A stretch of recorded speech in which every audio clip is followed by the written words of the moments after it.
accomplished an outstanding project this summer in Ghana. And we're going to give her a few minutes to present some of the work that she's done.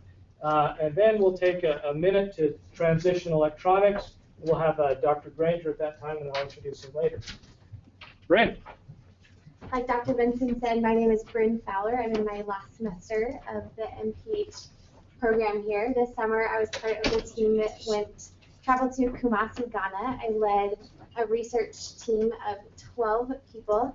We had a couple students from here at the University of Utah, as well as medical students from the KNUST school there in Kumasi, Ghana.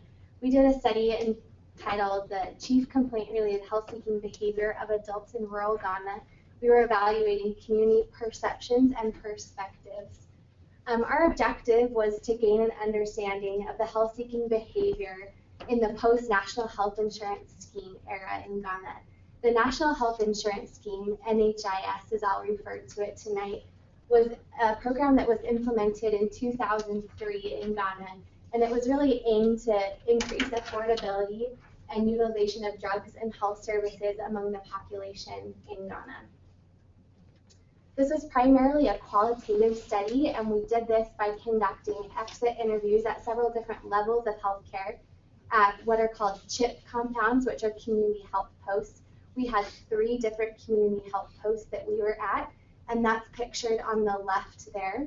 We were also at a clinic, which was called the Barakese Clinic, pictured in the middle, and a hospital called the St. Patrick's Hospital, pictured on the right. We also held a focus group at the Barakese Clinic in the middle, and at that focus group we had different levels of providers. We had MAs, which are akin to PAs here, and they do a lot of the healthcare delivery in Ghana. We had nurses, pharmacists, tried to get a variety at that focus group, and in total we had 141 study participants. There's a lot of different results in this study, and for the briefness of this presentation, I've just tried to pull some of the highlights of our results. So 89% of our study participants were enrolled in the NHIS program. The majority of our study participants viewed the quality of the healthcare that they were receiving as high, and also reported that they were very likely to recommend their provider to others. The top 3 factors that our study participants reported to influence care-seeking behavior were distance, quality of care, and perceived severity of condition. So now just to go into each of those just a little bit more. The high NHIS enrollment, I think, is a big finding of our study. In 2012, the NHIS annual report was released in Ghana, and they cited that only 33% of the country was enrolled in the NHIS scheme.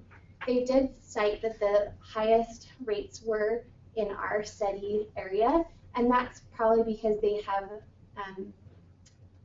piloted a special program with the NHIS there, which I won't go into now.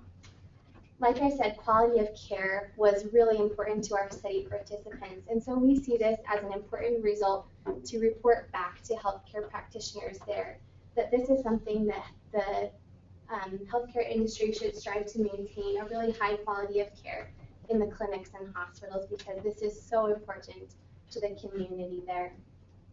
The perceived severity of condition is an interesting one, because if someone has a low perceived severity, it may lead to a delay in someone seeking care. For the distance factor, most of our study participants lived in a close proximity to the healthcare facilities. And it was interesting for us to find that for transportation, cost of transportation, and cost of care, those 3 factors were really not reported to influence care-seeking behavior. This was an interesting finding for us, because going into this study, we had hypothesized that these would influence care-seeking behavior. So it was interesting for us to see that these were not important to our study participants in care-seeking behavior. So like I said, these are some of just the highlights of the data that we collected, but we really see all of these results as very important for the healthcare practitioners in Ghana, especially in the wake of the healthcare transition that is currently taking place in Ghana. overall, the trip to Ghana this summer was a fantastic learning experience on so many levels. One, just for gaining research experience, learning how to just carry out a research project, learning what you do when you encounter roadblocks. So anyone who's thinking about going on a trip like this, I would highly recommend the experience. It was a fantastic time. So thank you.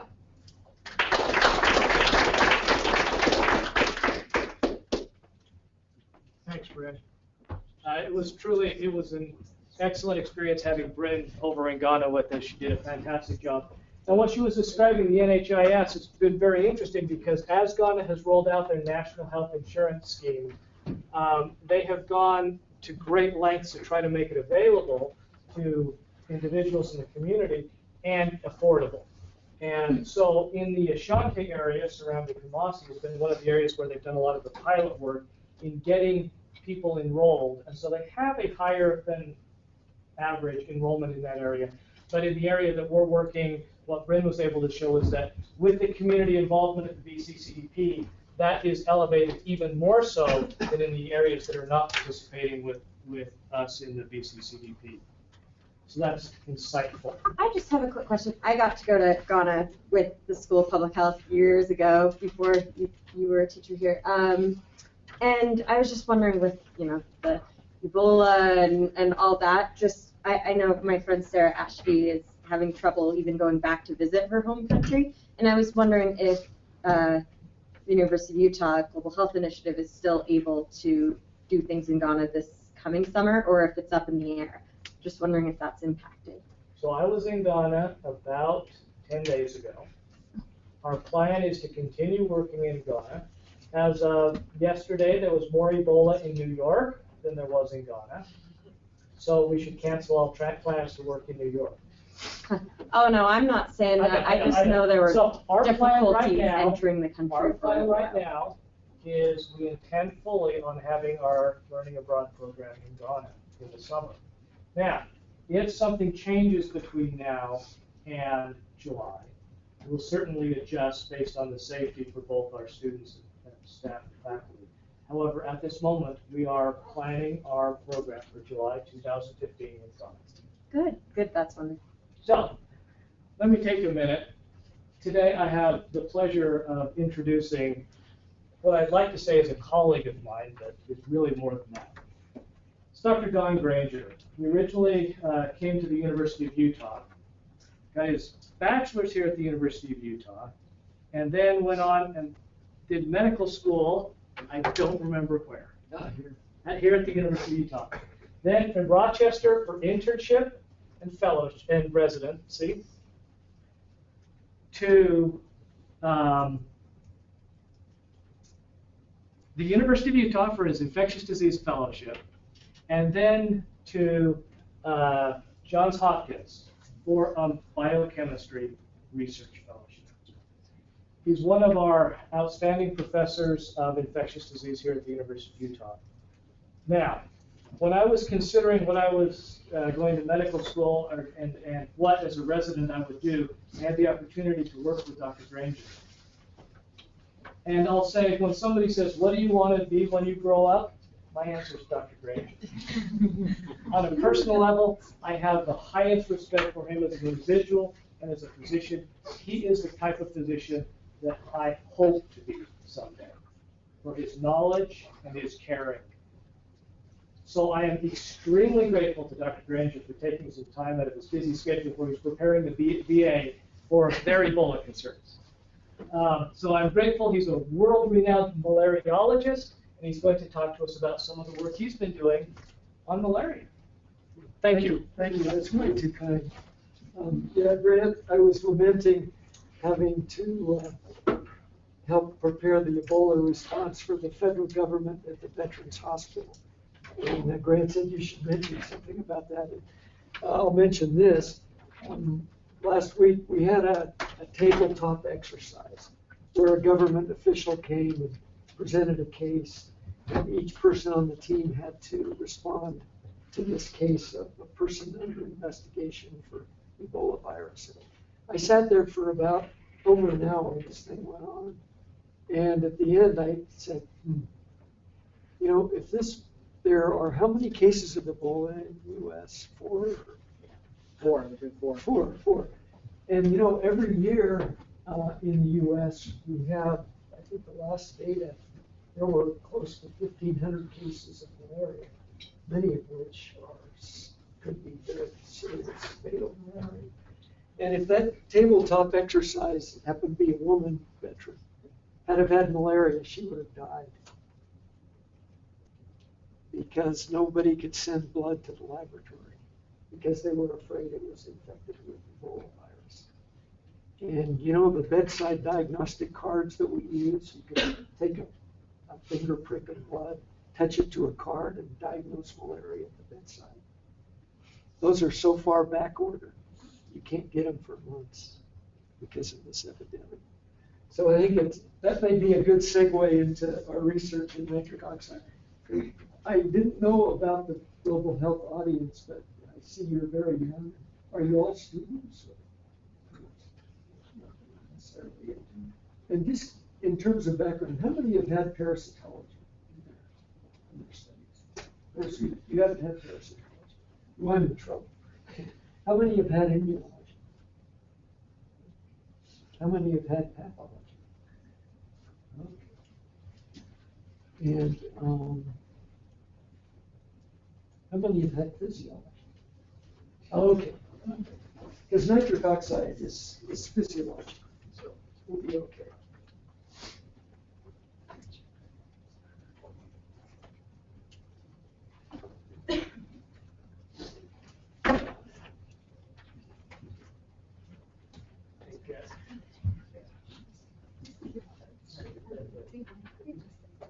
Click anywhere, maybe.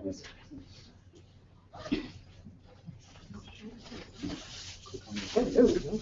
Okay, thanks. Yeah. I'd like to begin with some clinical aspects of severe malaria. So you'll have a sort of gestalt for this disease. And then I want to talk about what really has emerged through research that began at the NIH, actually going back to the late 1990s, that really has transformed our thinking about the pathogenesis of severe malaria and why it is such a severe infection. And then I'd like to go over our contributions in severe malaria research, focusing on nitric oxide, and our colleagues in East Africa, in the coastal city of Dar es Salaam, in Tanzania. And then, even with all of our modern treatments and our improved medical care for treating these patients, the mortality rate of this infection in its severe forms is still very high. In a recent study where it's a large multi-country global study of malaria in children involving over 5,000 children with severe malaria, the mortality rate was still, with the best treatment available, IV artesunate or IV quinine, those were the two study drugs compared side by side in a randomized blinded study. The mortality rate was still almost 20%. So when a child comes in sick, we've still got a long ways to go, and we're really not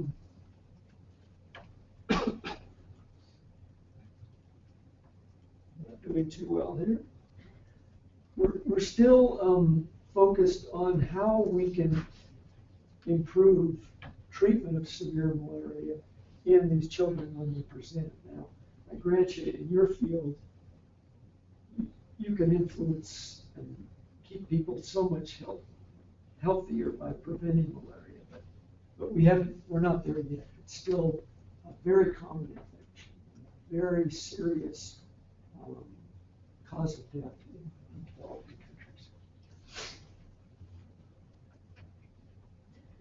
And then, having talked about adjunctive therapy vis-a-vis our research in nitric oxide, where do we go from there? And I just have one final slide that I'd like to go over, thinking about what our next step will be in this long train of progression. This is the disease as it was seen in a classic article from Kevin Marsh. This is the Oxford group from England, carried out in coastal Kenya in Kilifi back in the 1990s. It's still cited in every single review article on severe malaria that I know of. It's the consecutive enrollment of over 1,000 children, studying those children clinically primarily, and comparing them to a large control group of over 1,000 children with uncomplicated malaria, mild malaria, if you will. Children coming in sick but not having severe malaria.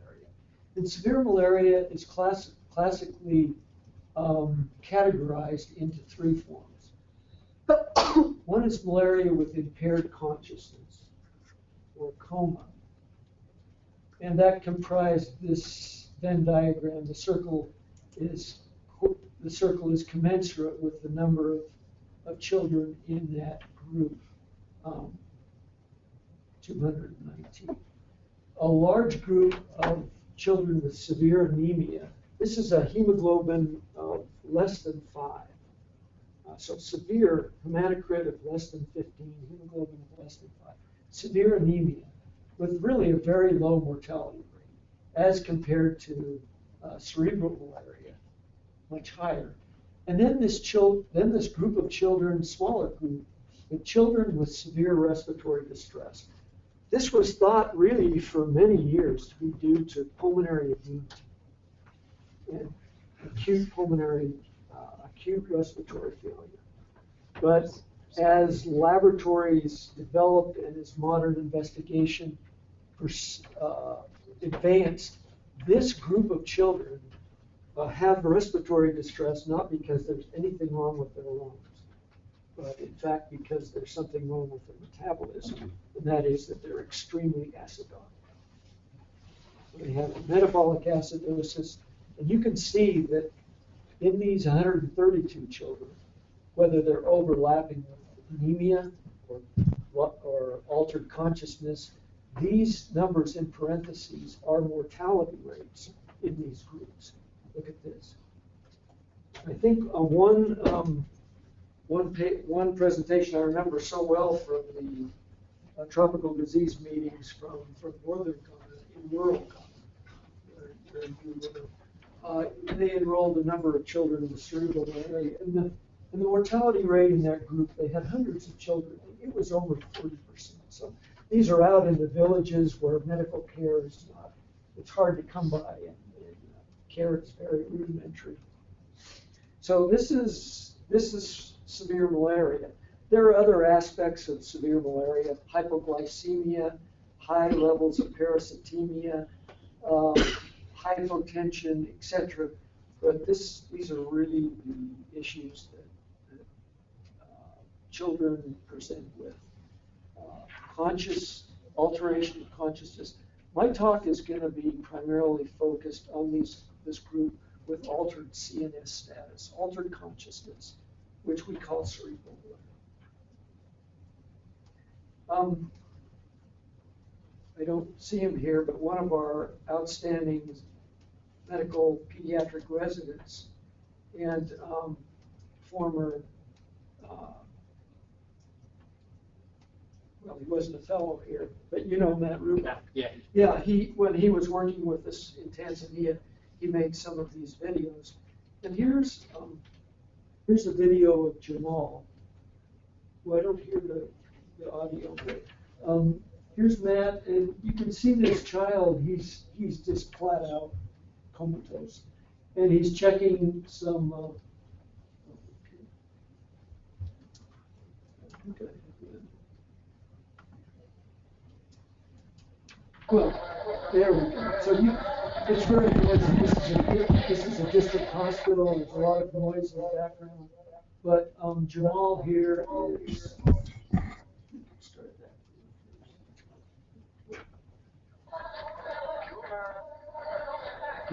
Juma, this is Juma. So he's doing extremely well. We're assessing his coma score, the entire coma score. It's based on response to pain, eye movements, and the best motor response. And he's really zero. He's unconscious, he's unarousable, and he's obviously very ill. And 4 days later, here is Juma. He's checking the eye movements.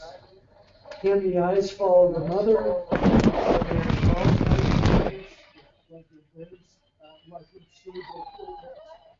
You can see now he's responding to pain. He recovered after this, left the hospital in a couple of days.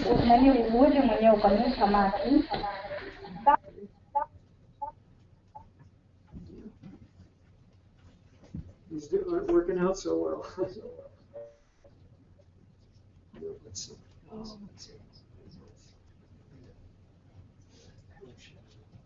Okay. Do you want to do it? Do you want to play it again? Yeah.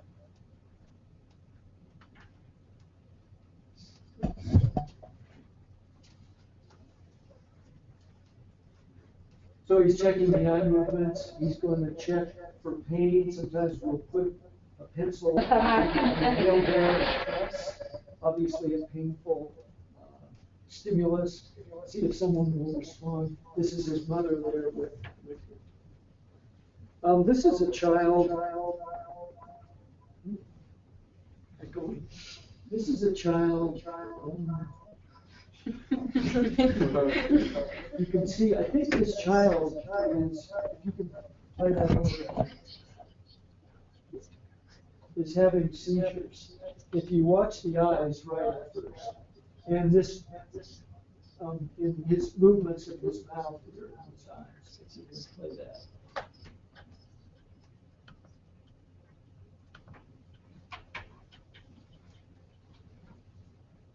Look at the breathing.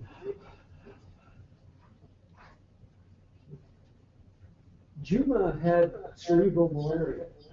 This child had meningitis, bacterial meningitis due to Streptococcus pneumoniae. So you can see the diagnostic challenges here in this setting where the laboratory facilities aren't great. Okay, and Dr. Bert Lopensry, who I'll show a photograph of later, took this photograph. And if we can play that, thank you. Thank you. This child has cerebral malaria, and he's also acidotic, and he's in coma, and he has, look at, this is called nasal flaring. And the respirations aren't so fast, but unconsciously, the nose is flaring out to take these. And the body, as you know from physiology, the body is trying to blow off the acid in the form of CO2 that the bicarbonate picks up from the circulation and is exhaled through the lung. I think that if you progress through that, you'll see in right here, he tries to capture the intercostal retractions where, like the nose, the muscles of the ribs pull in the chest wall, and you can see it doesn't show up real well, but you should be able to see what we call these intercostal retractions. So this is another sign of acidosis, severe respiratory distress in malaria. So the breathing doesn't necessarily have to be very, very rapid. Sometimes it is, but it's this characteristic, what we call Kussmaul respirations. They're very deep, abnormal respirations in a comatose child with this nasal flare. This is a child that didn't make it. This is algid malaria, and is a very severe form and ultimately a pre-mortal form of malaria. Algid comes from must be a Latin or Greek term that means cold. So the child becomes cold, hypotensive, clammy, and very, very often dies. You can see this poor child is obviously very sick. He's in coma with his eyes open. You can see here, this is a neurologic syndrome attributable to brainstem dysfunction, which is called opisthotonus or opisthotonus, which occurs in cerebral malaria and is sometimes reversible, sometimes it isn't. This is one of the young boys, I think about age 5, from our initial study. Here's another child, coma with eyes open. Notice this black-skinned child looks so pale. The hemoglobin here was 3. So he's getting a blood transfusion, and this is strikingly pale and in coma. So in the Kevin Marsh article, he'd be in the Venn diagram with coma and severe anemia. Another child, he's in coma, very ill, and he's completely flaccid. Rather than hypertonic like this child is in coma and is flaccid coma. And here he is, 4 days later, awakened. He doesn't look real happy, but his mom sure is, and he's ready to leave the hospital. So this syndrome, it comes on like a storm, and it can go off like a storm. And you can see a child in coma go home that night, come the next morning, and they're up sitting, they want to eat, they want to go home. Their parents are anxious to eat.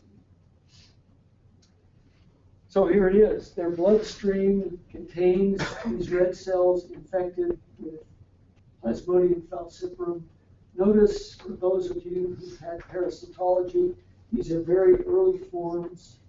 They're called ring forms. They look like signet rings. The dot here and the delicate staining cytoplasm. And so they're early after infection of the red cell. And the striking thing about this slide is that we don't see any mature forms in the slide, like we do in the other forms of malaria, vivax, and so on. They're all sort of a monomorphic ring malaria infection with a very high rate of parasitemia. So if one counts the number of red cells in the microscopic field and divides that into the number of infected cells in the microscopic field times 100, that gives us a percent parasitemia. And the percent parasitemias in falciparum malaria can be extremely high. I've seen as high as 60%, very, very high. Unlike the other forms of malaria, which never achieve these levels. And this is the thick film, which thin films are not used for diagnosis.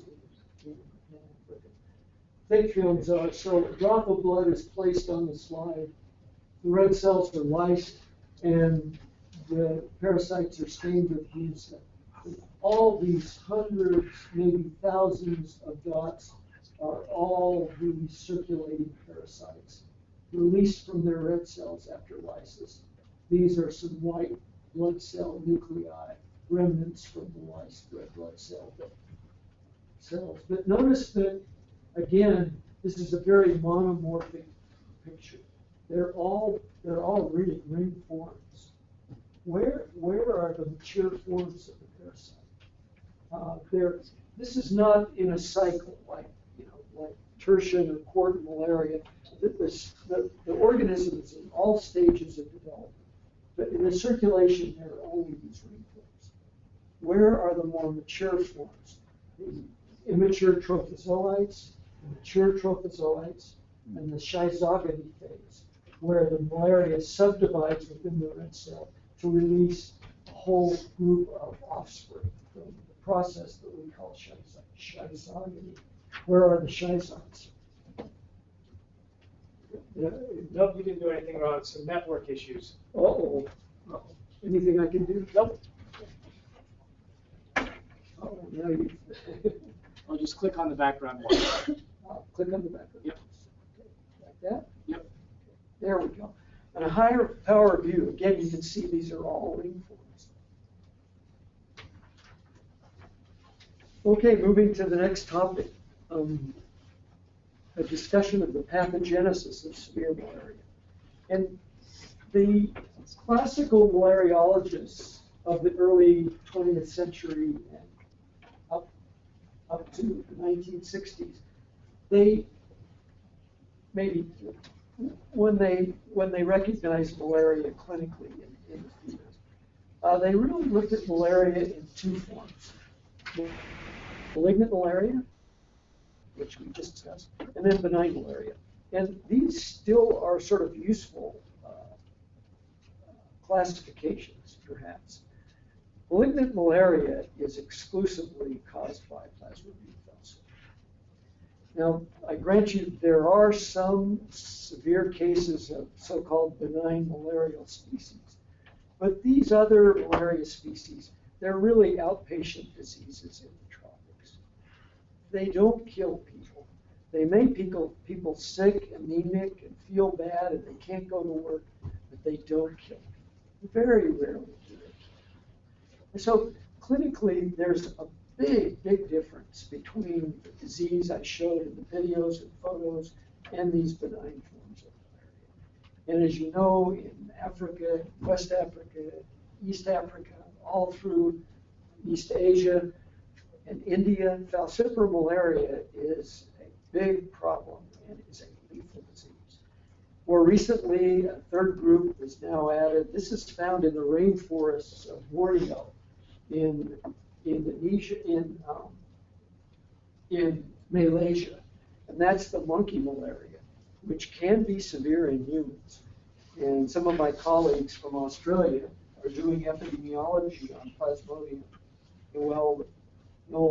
knowlesi, and have shown that this infection has been mistaken for falciparum malaria and is much more common in this region than anyone had predicted, and can be a severe form of malaria. So this is a malaria not human-to-human transmission, at least not proven as yet, but is a monkey-to-human transmission of malaria. We're not going to talk about that, but it's something that should be on the radar screen for public health students. And when it spreads to other countries, and it will, because of the epizootic host, and the vector presence, it's going to be important. I took this from the Armed Forces Institute of Pathology Atlas of Malariology. And this really is the crux. This is the lesion in malaria. And this is a section of the brain stained with H&E. And here you see the neurons and the various astrocytes. I can't name them all because I'm not a good enough histologist. But in the lacunae in the brain. And within the brain, there are venules. And you can see the venules are studded with these dots. And this is all falciparum malaria, occupying, essentially clogging up venules in the brain of this patient having died of severe cerebral malaria. And on a closer view, this is what it looks like. These are deposits of hemozoa, which is the iron left from the digested hemoglobin. Parasite eats hemoglobin for its meal, but it can't digest the heme or the iron. So the heme iron collects within the red cell, and it polymerizes to form these amorphous brownish deposits of heme iron that we call hemozoa. And this is building up in all these red cells. And here in this red cell is an extraordinary phenomenon. Here's hemozoa. The parasite is somewhere in here eating away. And the red cell membrane is A. And B is the cytoplasm of the red cell. And you can see it's pale. The hemoglobin is gone. The parasite ate it all. So there are these dehemoglobinized red cells sequestered within the microvasculature of the brain. And one of the most, I was hoping there's an ophthalmologist. Is there an ophthalmologist? No, Dr. Taven, I thought he was at the class, but I thought he might be here. Because of some really landmark work in this area from the group in Malawi, Malcolm Molyneux and Terry Taylor, at the medical school in Malawi, the fundoscopy in malaria shows two virtually pathognomonic findings for diagnosis. So it's very important. And this is more what looks like a more normal retinal vessel. They're orangish because the column of blood flowing through is hemoglobinized. So it's orange, it's red like blood. But look at these vessels. They're milky white. And they're clogged up with this erythrocytes that have lost their hemoglobin. This is absolutely, there's no other disease that can do this. This is a very important bit of research that has come to light in bedside diagnosis of malaria. So we have to learn how to use the ophthalmoscope, dilate the pupils, and be able to look in the fungi to look for these findings. The other pathognomonic finding, and the slide doesn't show it real well, but for reasons that are not understood, the retina itself, irrespective of the vasculature, becomes pale. The retina is usually a nice, rich orange when you look back there. And for some reason, the retina of these children becomes pale. And I can't explain why to you. I'm not sure anyone can. But it's being studied intensively. All the papers we submit now on our research, first thing the reviewers say is, where's the retinal data? Why weren't the retina examined? What were the retinal findings? Because this helps you distinguish coma of malaria from coma, for example, like a meningitis case. Well, through some work primarily at the Lou Miller Laboratory at the National Institutes of Health, an extraordinary discovery was made. And this is really, just an absolutely profound example of biological evolution in terms of parasitism and selection and success of parasitism.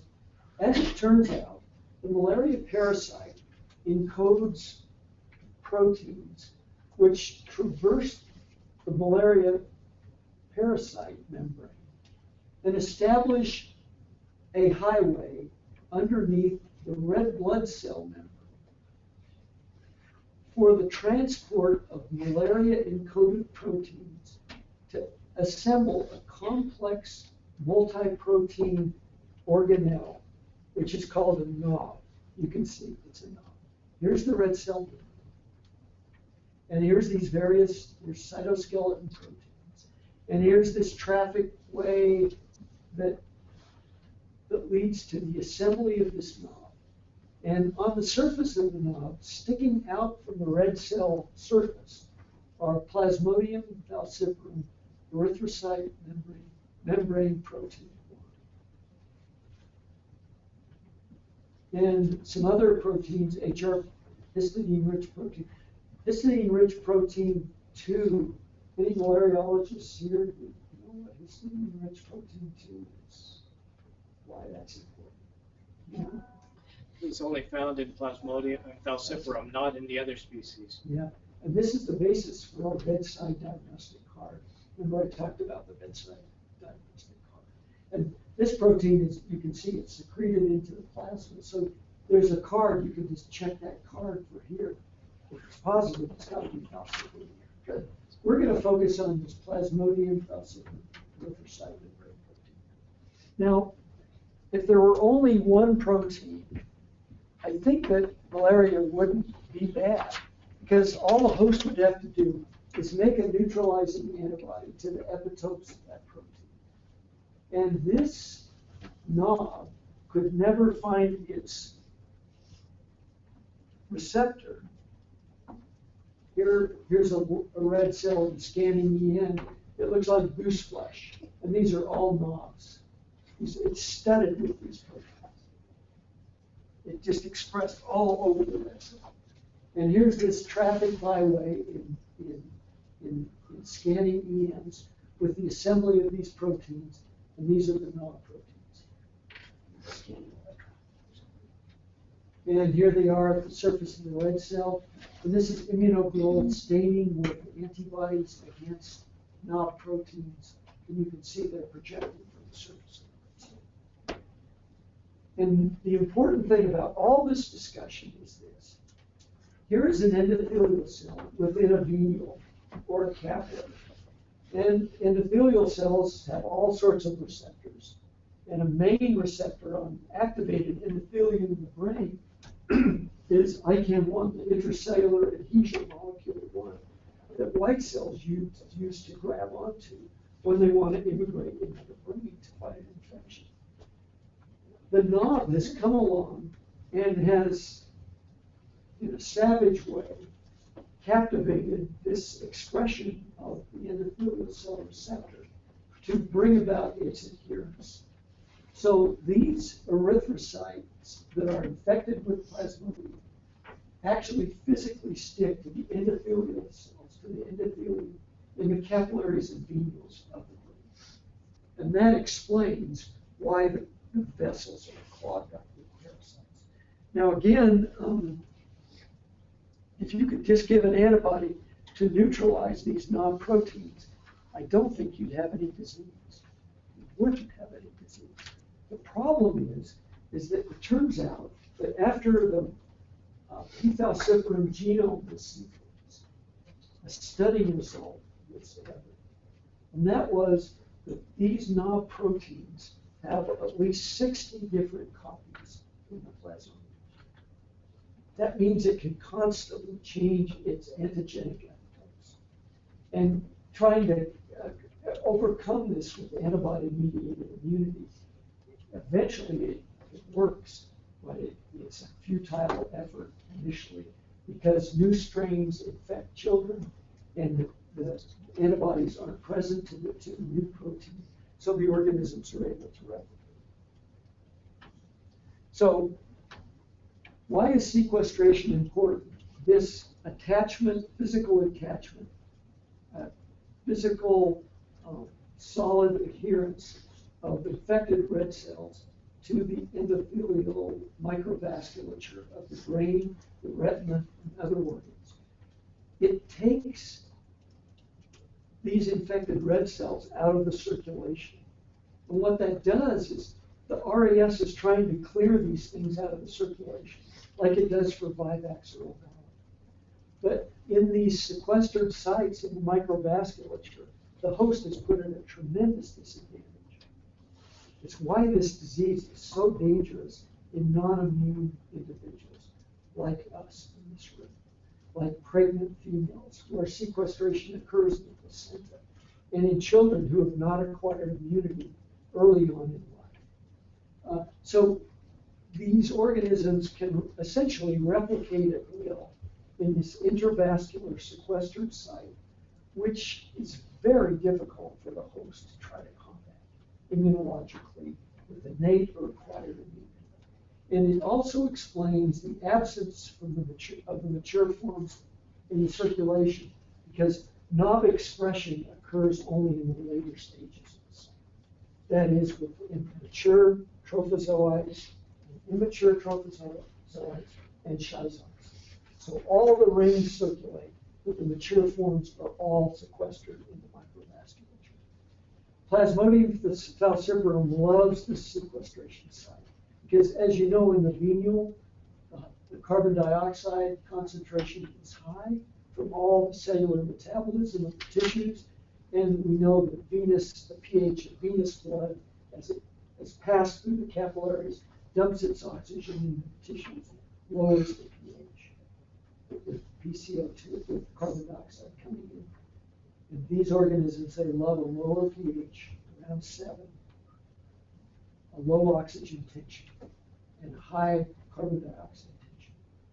So in this process, this leads to high-level parasitemia because of the difficulties of clearance and the unique pathology of intravascular infection. It is really the only infection I know of that has this very unique intravascular pathological type of replication. I mean, it's not really like endocarditis or rickettsial infections or dengue of the endothelial cells. It's not like a mycotic aneurysm or a catheter infection in a modern hospital. It is absolutely novel and unique of all infectious diseases, and it is dangerous.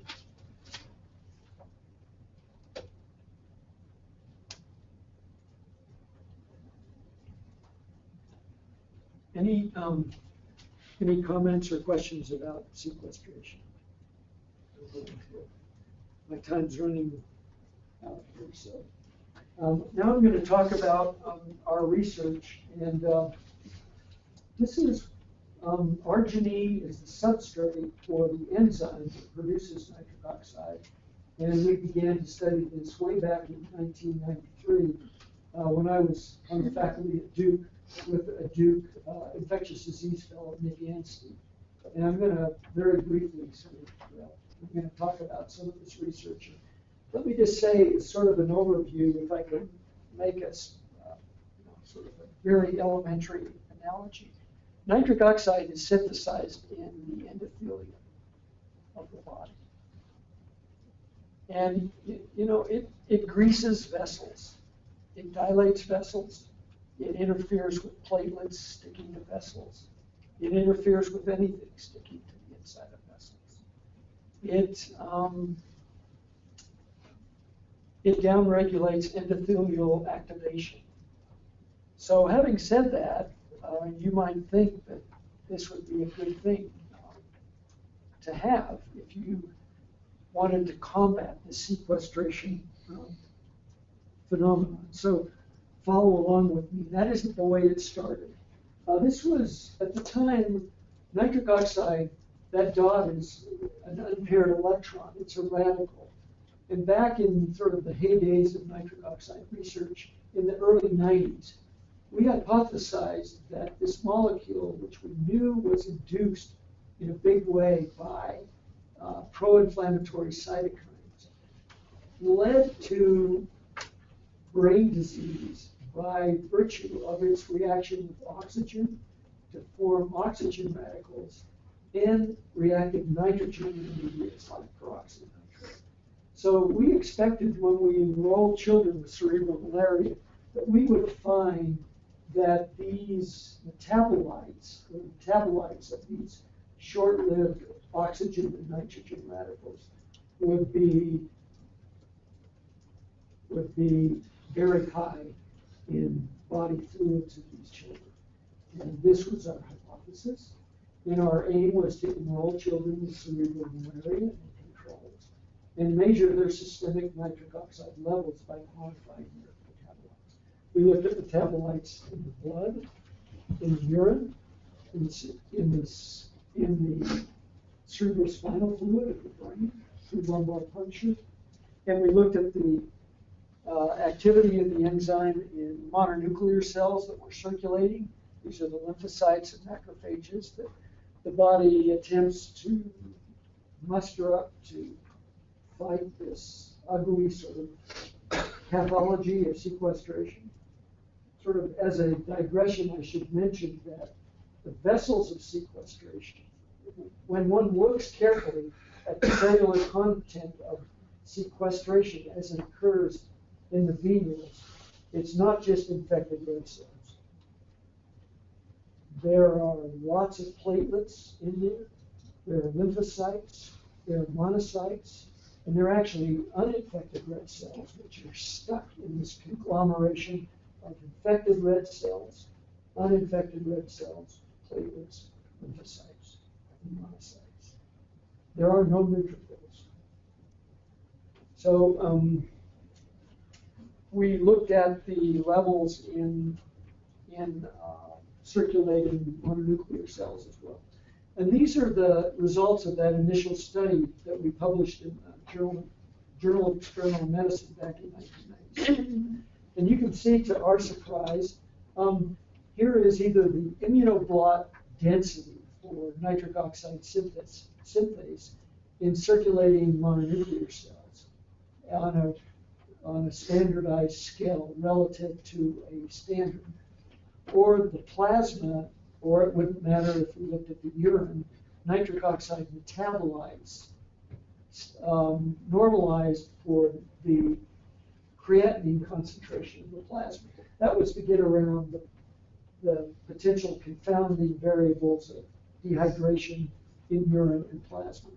And you can see that in 86 children with cerebral malaria, there is essentially no nitric oxide. No nitric oxide metabolites, no induction of the enzyme. Whereas this group of children running around playing soccer with parasites in their bloodstream had the highest levels. And in a group of about 50 asymptomatic aparasitic healthy controls, they were actually making nitric oxide in the tropics. If we looked at these levels in healthy, sanitized children in Salt Lake City, they would be down here somewhere. But in the tropics, they're up here. And they're completely healthy and asymptomatic. Interesting finding. And in a sizable group of about 40 children with uncomplicated malaria, all of whom survived, low levels, clearly significantly lower than the controls. But this cerebral malaria group really was striking and was completely opposite of our hypothesis going into this study, which interested us a great deal. And this really was the study that was the springboard for funding applications, which up until now have been funded, but we come on hard times. I won't cry on your shoulder. But this was something that was really interesting to us because it was just the opposite of what we expected. The mortality rate in our first study was 33%. This was in 1994 in urban Dar es Salaam and coastal areas. And I'm going to summarize really fast work spanning this period of time. And I think it really is too tedious to go through all of this. But I think I'm going to just summarize in a couple of sentences by saying that no matter what we've looked at through all these years and published in this area, every variable that we've looked at reconfirms the initial findings. Nitric oxide system and anything that helps grease the endothelium, if you will, whether it's endothelial activating factors, angiopoietin-2, which inhibits downregulation of endothelial activation, is close to zero activity. So the nitric oxide synthesis system is all turned off, and the substrate for nitric oxide synthesis is extremely low in plasma of these children. I thought it would be high because there was no enzyme. If you block something at some state, what's coming behind it should build up. But in fact, the synthesis of arginine is all blocked. We've done that recently, actually looking at arginine flux studies. So there's no substrate. There's a vitamin required for nitric oxide synthesis. That's extremely low in the urine and plasma of these children. And so everything we found really has confirmed our initial finding. And how might this play into this pathogenesis? Well, if nitric oxide could be synthesized at the site of sequestration, it would predictably suppress these receptors for the Plasmodium erythrocyte membrane protein ligase that cause this physical attachment of infected red cells to the microvessels of the brain. Nitric oxide prevents platelet accumulation. We know these lesions are full of platelets. Platelets are inflammatory cells, even though they're little bits of thrombocytes. We know now from a lot of work done at this university by Guy Zimmerman and his group that these platelets are highly inflammatory. And so this would favor blood flow, preventing acidosis, the biggest risk factor for death in severe malaria, and it also would act to downregulate endothelial cell activation. Actually, nitric oxide has an anti-parasite effect as well. We don't believe this is important in this research. So what about adjunctive therapy for severe malaria? This has been a hotly covered study topic, and I'm going to show you some of those studies. And we thought about studies to restore nitric oxide synthesis and actually trials of nitric oxide administration. And this is a slide prepared by my colleague Nick Anstey, listing this graveyard of adjuvant therapies that have been tried to improve the outcome of these children with severe malaria. None have been proven effective to date, although some studies were underpowered, and as always happens in clinical research, some actually turn out to be harmful. This list has grown considerably since this slide was made in 2006.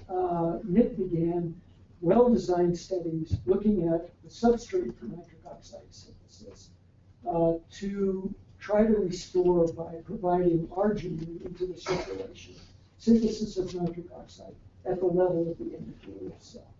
And Indonesian politics intervened. They got about, about 10 patients involved. These are hard studies to do in the tropics. This is in Papua, Indonesia. And the Indonesian government stopped those studies. The other thing they found in those initial arginine infusions was that, and this is not a happy affair, and that is there was a tendency toward acidosis by lowering of the plasma bicarbonate. Because as you infuse arginine, you carry a proton into the circulation. For every molecule of arginine infused, one proton is infused. So you're giving an acid load into these children. Not a good thing.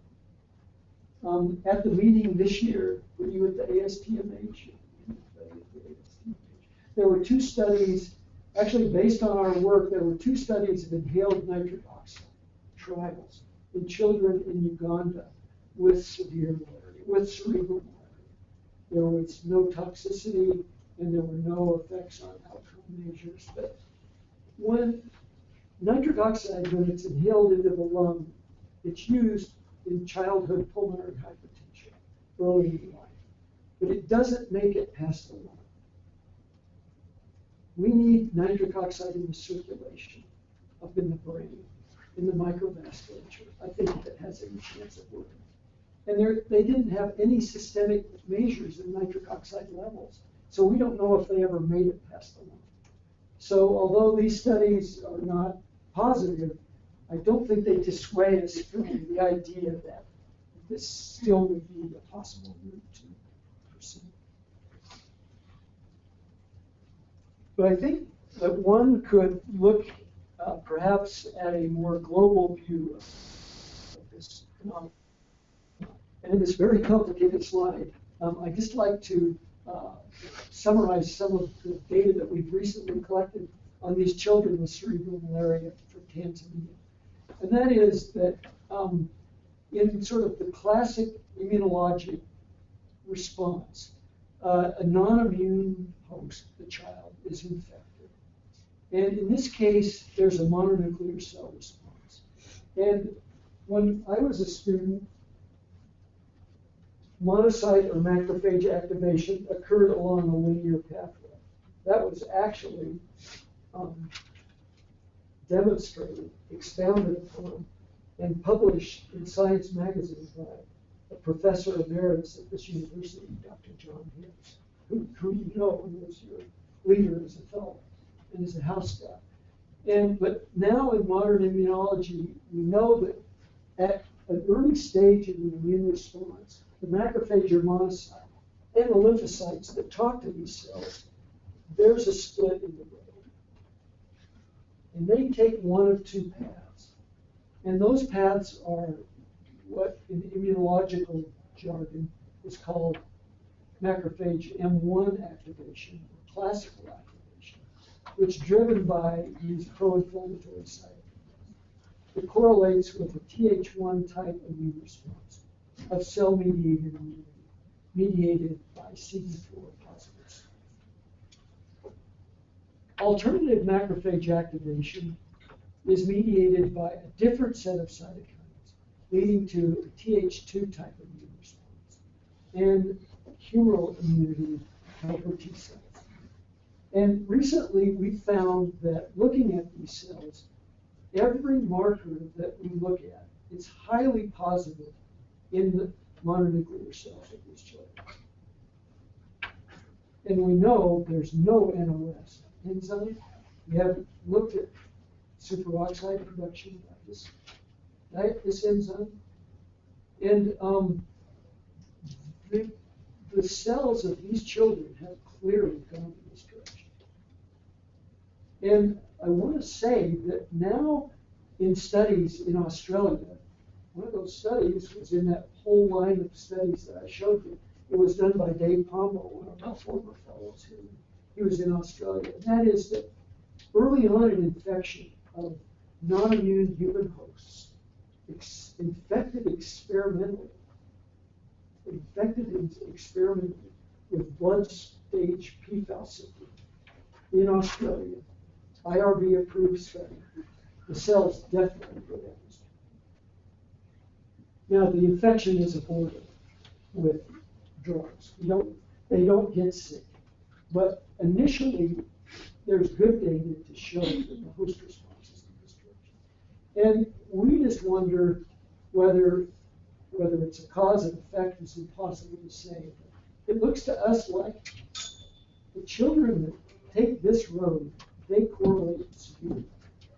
And what little data we have, those children running around with infection or without infection correlates with this pathway. Okay, just about done there. And I just finally want to give some credit and show some photographs from, this is one of the district hospitals where we enroll these children. You can see that it's, as many times in the tropics, it's the mothers who are always present at the bedside. This is natural, of course. Not always the mothers, but you can see there are a lot of mothers here.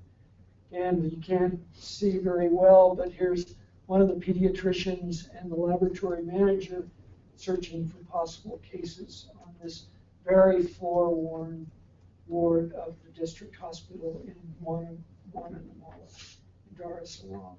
Our study manager, John Bernard, talking with this mother. She's obviously a Muslim with her little child who's sick in that bed. I think this woman's expression typifies sometimes the hopelessness of these mothers in the district hospitals where supplies are in short shrift.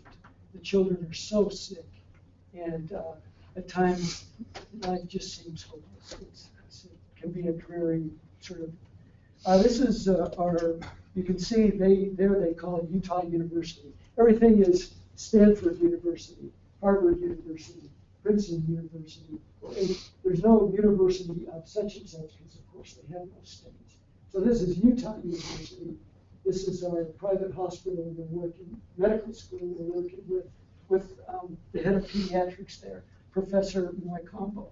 And this is George, who's our ambulance driver. So the child is loaded into the ambulance at the district hospital and is taken to what you can see is really a nice, much less crowded, equipped CRU where we take care of these very, very sick children with cerebral malaria.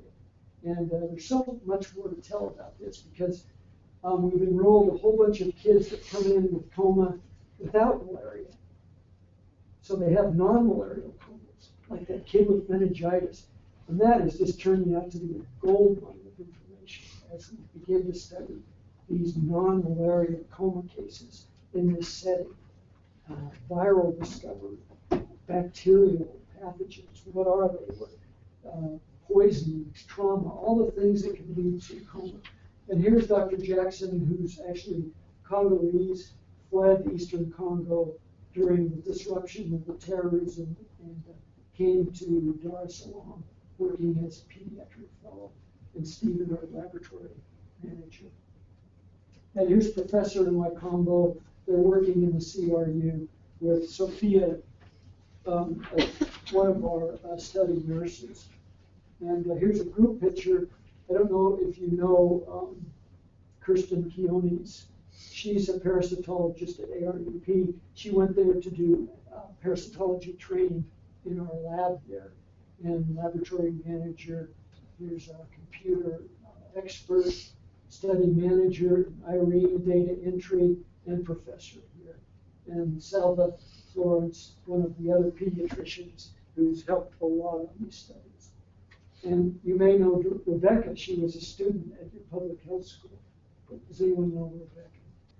And she did a terrific job as study manager during these studies. When we lost our funding, she now works in the orthopedics division and is rolling in cash from all these operations, replacing people's joints. And here's Royce, assistant, laboratory assistant, Rahema, a terrific study nurse, Salva and Jackson, doctors, Kai, computer technology, study manager, John Bernard, professor in Congo, and Irene Malakola, who is the data entry person. And Sin Yo, you saw his name, working former ID. Did you know Sin? I didn't know Sin. Okay, he was one of our fellows here in ID. He's now working in Indonesia, where this took place with Bert. And of course, you know Bert. Bert is head of ID now at IDC. This is really a Utah effort. And Bryce Weinberg, my colleague in hematology at Duke University, Nick Anstey, Duke Fellow, with me and Bryce back in 1994. Now in the Darwin Research Institute at the Menzies Tropical Disease Research Hospital in Darwin, Australia. Professor in Wakambo at a very chilly tropical disease meeting in Atlanta. And that's the last slide. Thank you for your attention.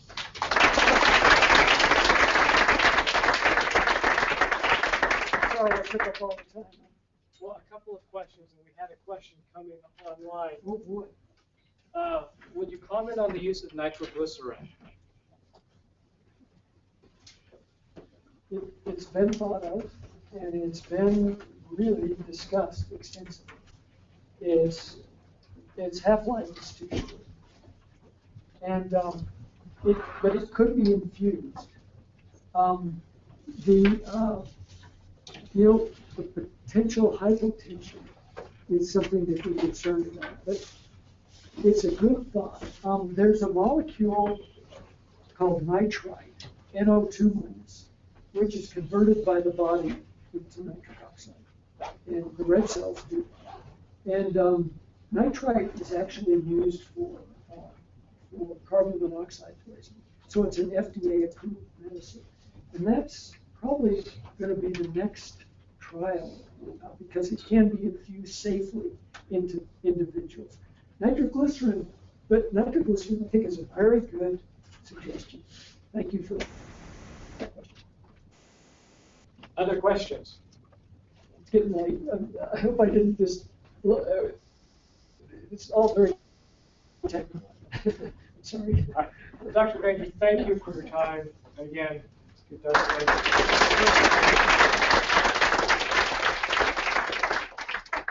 All right, and on your way out, if you didn't have an opportunity to sign in, please do so. So we can keep track of them. Yeah, definitely.